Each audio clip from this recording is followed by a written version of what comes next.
People are freaking out right now. Like they're tired of having their constitutional rights taken away with a mandatory stay-at-home orders.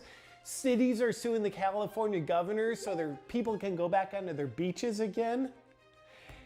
Idiots. Like, I'll stay at home for the rest of my life if they tell me to.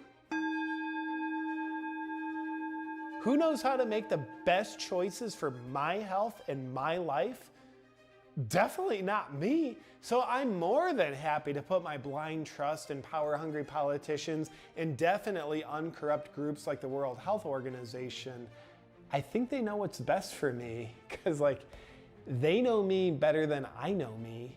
The last thing you want is people to have the freedom to make their own choices and then experience the consequences of their choices. I think free will is a little bit of a sin. I don't think we should have it in the first place.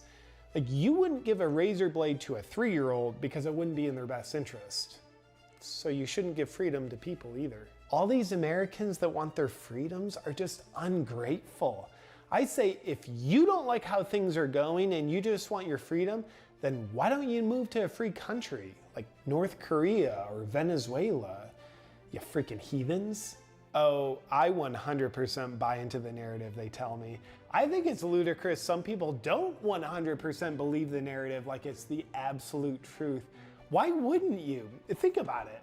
If you were in charge of a giant powerful business that pretends it's a charity like the World Health Organization, you wouldn't spend your time carefully crafting your message to manufacture consent with the public to get them to go along with your mysterious agenda that's in your best interest that you tell them is in their best interest.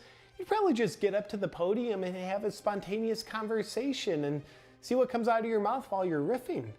I think that's what they're doing. That's why when Trump gets up there and talks about things like injecting Lysol, it seems so out of the ordinary because he spends months carefully crafting his message.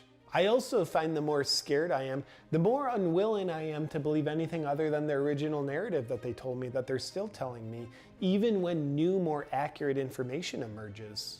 Like when USC did research in LA County a few weeks ago and showed the amount of people infected with COVID-19 is 28 to 55 times more than we originally thought.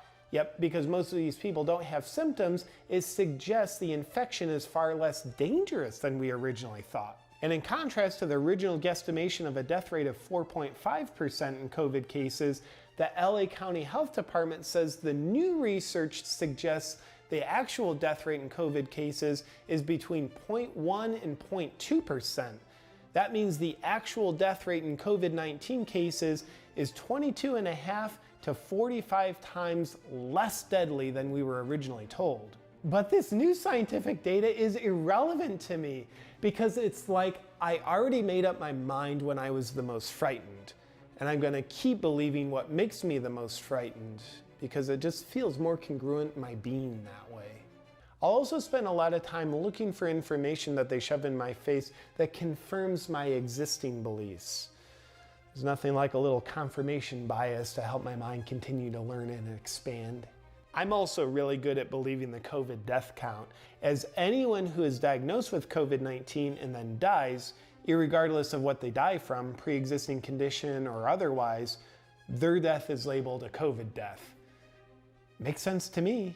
Instead of letting the doctor who is treating the patient use their medical education to determine the cause of death, I think the mandate to label it a COVID death is more accurate. And it helps the COVID death count get higher than it is. And the higher it is, the more scared I am. And the more scared I am, the more obedient I am.